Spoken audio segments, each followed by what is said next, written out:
தென்னிந்தியாவின் மான்செஸ்டர் என்று அழைக்கப்படும் கோவையில் பாரத பிரதமர் திரு நரேந்திர மோடி அவர்களின் ஆசி பெற்ற வேட்பாளராக போட்டியிடும் பாஜக மாநில தலைவர் திரு அண்ணாமலை அவர்களுக்கு பெரிய அறிமுகம் தேவையில்லை. கோவை PSG கல்லூரியில் பொறியியல், லக்னோ IIM-இல் MBA, பின்னர் IPS அதிகாரி என்ற இவரின் திறமைக்கு இவரது கடந்த காலமே சான்று சொல்லும்.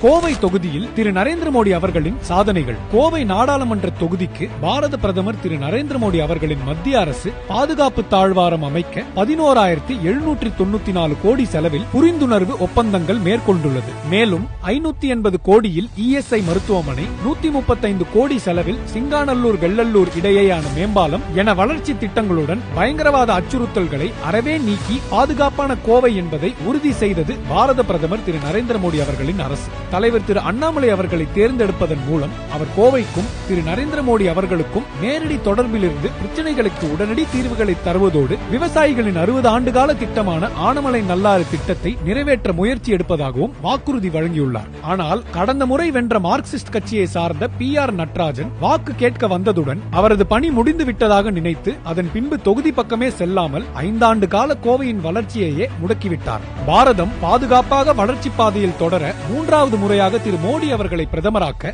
தேசமே முடிவெடுத்து விட்ட நிலையில் கோவை மக்களாகிய நாமும் திரு அண்ணாமலை அவர்களை தேர்ந்தெடுப்பதன் மூலம் அதில் இணைவோம். பாதுகாப்புடன் கோவையை வளமாக்க வாக்களிப்போம். தாமரை கே.